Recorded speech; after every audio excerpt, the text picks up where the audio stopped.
سلام دانشجویان عزیز. امروز درس ششم خود را شروع میکنیم.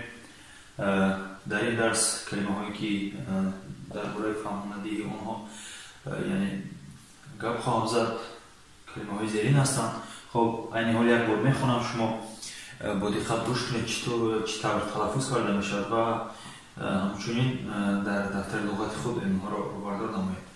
This به گمان که این کلمه رو ما پیشتر گذاشتیم، ولی برای که مثال آوردن this و that یعنی فرقیت هایشان رو برای این رو یک بار دیگر نوشتم. This یعنی چون شده حرف T و H در یک جمله شده است زی نوکی زبانی یعنی this. ولی که برای شما دشوار باشد this گفتن، شما میتوانید this گویید، یکم باکی ندارد. This in یعنی مثال این روچکه است، این دستگاه است، این خانه است. مثال that on وای. مثال چه میتوانم وقتی که مثال نام یعنی cleaner. خب این روچکه مثال this is a pen این روچکه است. that is a cleaner وای یعنی لطه تخت سینک میباشد، یعنی چیزی که در نزدتان است this استفاده میبرید یعنی این. that وای یعنی مثال این دفتر است وای کتاب است. مثال to do یعنی کار رو کردن یعنی اجرا کردن چیکار رو. o'clock ساعت یعنی این ساعتی که در دست میمونید یا که ساعتی که در دیوار است وای رو در نظر ندارد. وقتی که او یعنی او apostrophe o'clock یعنی o'clock ساعتی. مثال ساعتی 6 ساعتی 5. مثال at 7 o'clock در ساعتی 7. to want خواستن یعنی درس امروزه درباره تو پیش از فعل آمدنش هم کمی معلومات میدیم. یعنی تو کلمه ترجمهش یعنی در با میشود، ولی پیش از فعل آمدن یعنی با فعل چسبیدن با دیگر معنی میشه. خودت میفهمم. but لیکن new اگر به حرف تجگیره وقتی که گفتم درس یکم فراموش کردیم، وقتی که آخری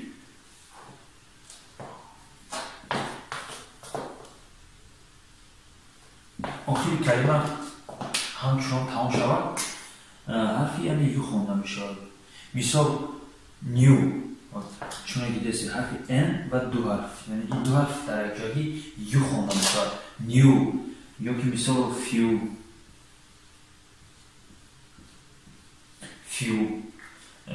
و همچنین چندین حالت های دیگر دارد.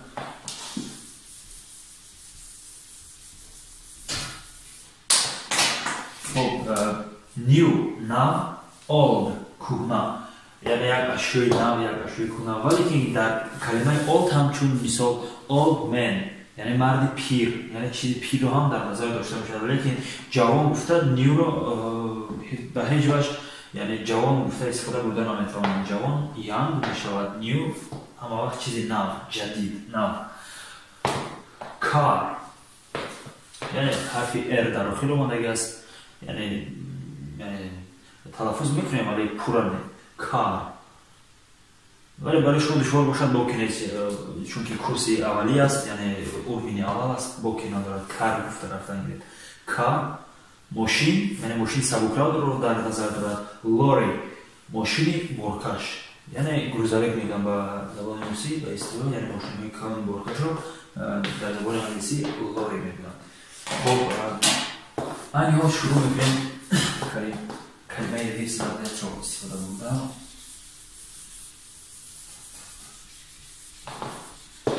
مثال خب یک کلمه دیگر رو هم ایران میکنم دوستان یعنی بوک نوتبوک کتاب دفتر. خب پن روچکه پنسیل قلم. خب سلیم look this is a pen.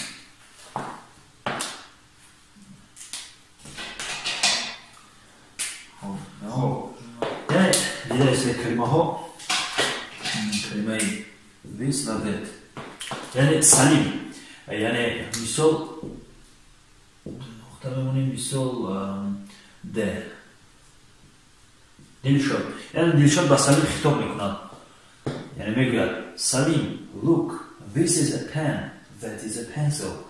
سلیم نگاه کن این روچکه است، این روچکه است، وای قلم است. یعنی سلیم نگاه کن این روچکه است، وای قلم است. خب دوام کلمه رو یعنی نیو و اولد رو در دوام جمله در مثال میبیرم، یعنی نه و کهنه. این چونین بطر is a pen that is a pencil. یعنی سلیم نگاه کن این روچکه است، وای قلم است. یعنی مثال وقتی که یک چیزی که در مسافه نزدیکتر جایگیر است شما گید این، وقتی که مسافه دورتر باشد شما گید وای. یعنی این گفته است سلیم نگاه کن این روچکه است، وای قلم است. خب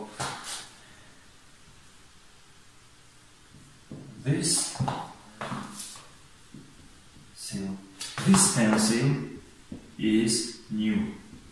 یعنی کلمه نیو رو در اینجا در آخر، یعنی در بسیار موردها و جمله های ساده رو دیدم در آخر کلمه میآید نیو یعنی ناو. همچنین در سرجای کلمه مثال اگر کلمه عبارت باشد مثال نیو دی روزی ناو. This pencil is new. یا که شما میتوانید بگید که this is a new pencil. ولی که این جمله ما دوام دارد برای new در اینجا میگوید this pencil is new but this pencil is new but that pencil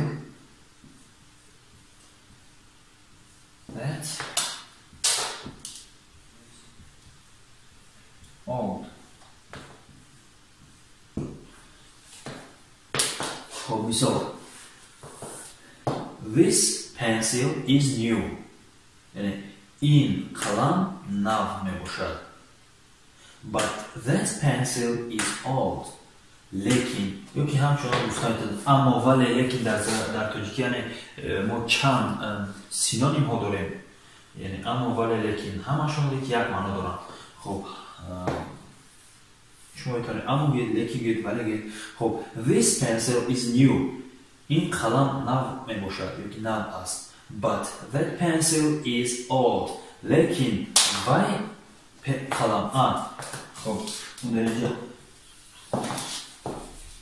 یک قلم داشتیم. خب but that pen is old. گفته شده است که این قلم نو می باشد لیکن وای روچکه کهنه می باشد. خب یعنی چون که دیدید من this that باید را با شما فهمه است،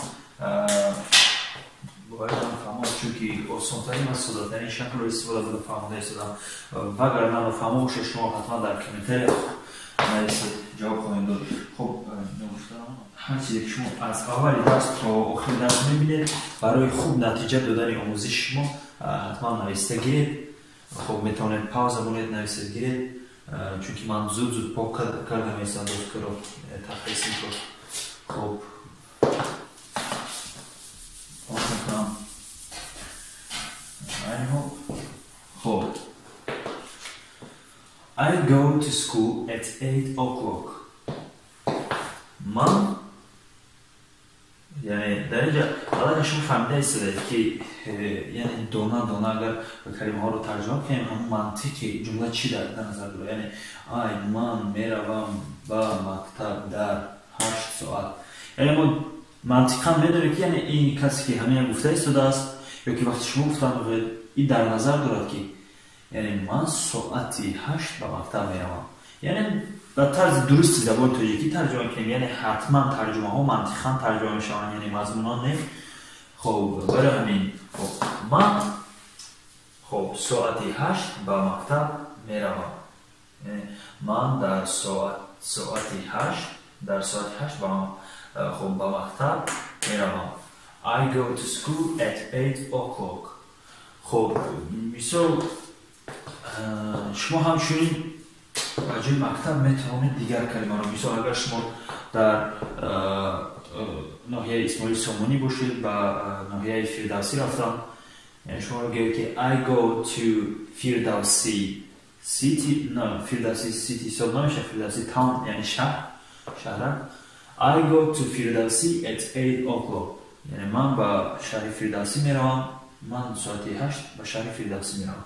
Ёки ҳамчунин шумо метавонед ба ҷои ҳар куҷое ки яъне самти рафтанӣ дар соати чанд рафтанӣ ҳастед метавонед ин ҷои вазф кунед ва соати рафтанро, мисол шояд шумо дар соати 4 раҳ ки бошед, дар соати 1 раҳ бошед, хоб шумораҳоро иваз мекунед. Яъне мисол як мисол дига менависем I go to store. خب حتما پیش از store to the store و میمونن یعنی اکتیو. خب store مغازه یعنی ترجمهش at نه میتونیم 5. خب لیکن با مغازه کسی ساعت 5 نمیخواد، شاید میرم 5 نمیسیم. I go to the store at 5 o'clock. من ساعت 5 با مغازه میروم. یعنی چون که دیدید شما میتونید تغییر دهید، یعنی شماره و سمت رو میتونید این جمله رو استفاده کنید. خب این جمله رو عین حال خب این جمله رو عین حال پاک میکنم، جمله دیگر رو می‌نویسم. خب یعنی کلمه do not رو دیده حیران نشید، این رو ما الان که گذشتگی هستیم. یعنی این من شکل پوراش نویسم do not، شکل کوتاهی این یعنی یک چیز انکار کردم، اتریسات کردم. یعنی من I have من دارم، I don't have من ندارم. خب I have a notebook من دفتر دارم، but I don't have a book لیکن من کتاب ندارم. خب یعنی کلمه بعد رو استفاده بودیم، مثال لیکن. خب این حال در دوام جمله کلمه want رو استفاده می‌کنیم، یعنی خب and I want to have a book و من میخواهم خب کتاب داشته باشم. خب در همین جا کلمه توی هم می‌بینیم، یعنی کلمه تو، مثال I go to school من با مکتب میروم. یعنی کلمه تو ترجمه برام میگیرد، چون که در این دیده استفاده در فعل یعنی پیش از فعل کلمه تو میموند. مثال وقتی پیش از اسم بیاد یعنی مکتب چی اسم، خب یعنی مثال to store چی مغازه یعنی اسم مثال بشن. اگر در شاخه گراماتیک زبان توجیه گیریم مکان هم مثال بشن، خب یعنی کجا مکتب کجا مغازه. لیکن در زبان انگلیسی پیش از اسم ترجمه بر میگیرد. پیش از فعل یعنی have چکار کردن داشتن، خب take گرفتن یعنی to take گرفتن. در اینجا با کدام معنا میاد؟ یعنی وقتی که همین کلمه آمد have آمد شما در زبان توجیه فهمید که یعنی پسوند ایلوان نمیکنید، پسوند یعنی پسوند جانشینی. یعنی مثال من کلمه خواستنم من میخواهم میشود. خب من میخواهم تو باشد، تو میخواهی یعنی تغییر میوان، میخواهم میخواهی میخواهد میخواهند.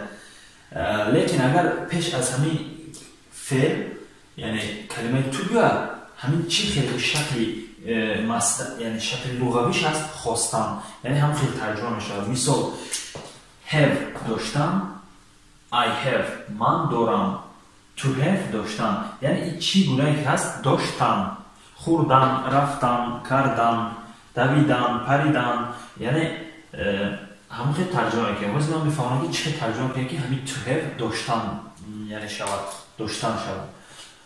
اگر با استوگیم داشتن получается شود I want to have a book من میخواهم کتاب داشته باشم. خب من کتاب داشتن میخواهم. خب من کتاب داشتن میخواهم یعنی داشتم. یعنی چون که دیده شده have یعنی کلمه have اگر شما در لغت بینید ترجمهش میشه داشتن، لیکن I have باشد یعنی با جانشین ها پیوست کنیم یعنی پسوند میگیرن یعنی تغییر مییابند. من داشتن نمیگیم و من دارم، تو داری، او دارد، شما دارید مثال، یعنی فعل تغییر مییابد یعنی وابسته به جانشین. خب اگر که تو اضافه کردیم چونانی که در لغت هست همون خیلی ترجمه میکنیم. مثال I have a notebook but I don't have a book.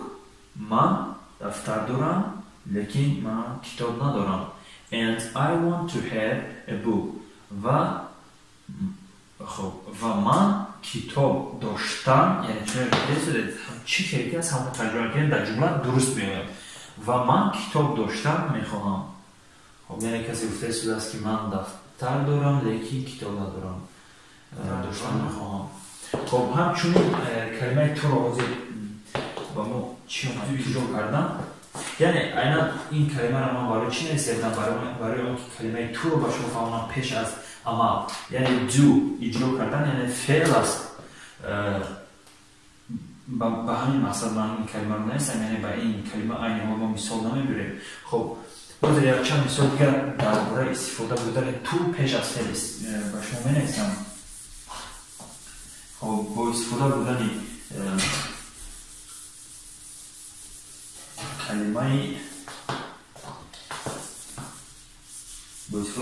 کلمه ماشین و ماشین بارکش یعنی گروزاری.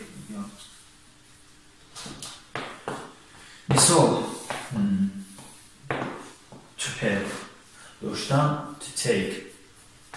خب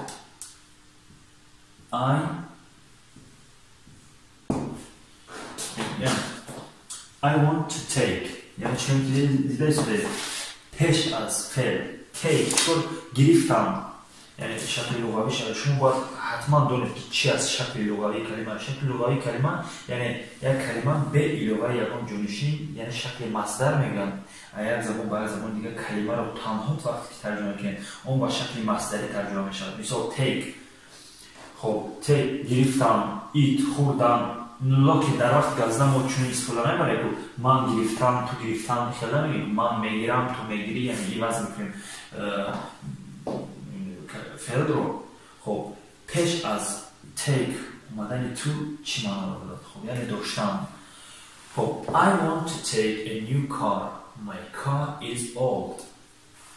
خب من ماشینی نو داشتن میخواهم. من میخوام ماشین نو داشته باشم.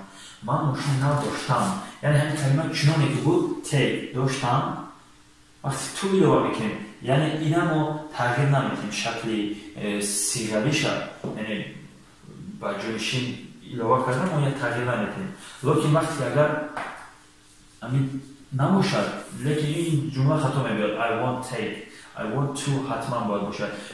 ولی که در کلمه یعنی وقتی که امریکانسو دارم میزنم بین امریکانسو و انگلیسو یعنی لهجه هست. مثال در زبان انگلیسی توزه یعنی با لهجه انگلیسی I want to take a new car یعنی چنین میگم. در امریکانسی یعنی امریکانسکی لهجه خطی دیالکت خطی اونها I wanna take یعنی تو رو I wanna که گفتن یعنی اول معنی I wanna take a new car. من میخوام من ماشین نو داشتم میخواهم. خب تو نیستیم یعنی کلمه چون دست کلمه تو رو پیش از فعل که باید یعنی حتما عوض نمیکنیم. از یک چند مثال دیگر می‌نویسم. خب کلمه درا رسم کشیدن چون که اگر وقتی پیش از رسم کشیدن همچنین کلمه فعل است تو اومده است یعنی رسم کشیدن. I take the pencil من قلم رو میگیرم. I want to draw من رسم کشیدن میخواهم. من رسم کشیدن میخواهم. یعنی چون که دست رسم کشیدن وقتی تو ایلوا کردیم چنانی که بود همون خیلی ترجمه می شود. یعنی بلکه پسوند در کلمه بعدی اسم یعنی ایلوا کرده میشه. من میخواهم، من رسم کشیدن میخواهم، یعنی من میخواهم، تو میخواهی، یعنی ما این کلمه رو عوض میکنیم بعدی اسم، بعدی جانشین. خب I want to drive.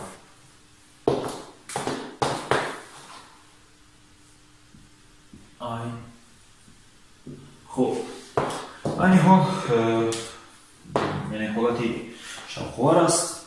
I don't want to go to the store. یعنی چون دیده است دو تا تو من است. یعنی یک تاش پیش از اسم است store مغازه، یک تاش پیش از اسم، یک تاش پیش از فعل go رفتن. I don't want. I want من میخواهم. I don't want من نمیخواهم. یعنی don't کلمه این کار کردنی هر عمل هر حالت رو میفهمم. don't یعنی نه ترجمهش. I don't want to go to the store. من یعنی به مغازه رفتن نمیخواهم. یعنی go رفتن. I go من میروم. To go رفتن یعنی تغییر نمیدیم رفتن. I don't want to go to the store. من چون که دیده پیش از اسم آمده است اینش بد ترجمه می شود. این کلمه تو هر دو یک نوشته می شود. خب در اینجا این کلمه بد ترجمه می شود. یعنی من به مغازه رفتن نمیخواهم. در اینجا برای اون که ما شکلی مصدری فعل نشون دهد می آید کلمه تو، یعنی ترجمه کنیم به شکل کلمه مصدری فعل، یعنی رفتن. من به مغازه رفتن نمیخواهم. خب من اینها باید دارم شما حتما کلمه دراو رو هم سگره خونده می شود.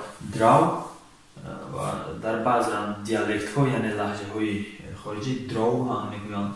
خب دراو یعنی رسم کشیدن، یکم رسمی رو کشیدن دراو. خب اینها درس ششم خود رو به اتمام میرسونیم. با همه شما در روزهای بهار ذهنی برو آرزو ماندم. خب تا درس دیگر دانشجویان عزیز سلامت باشید.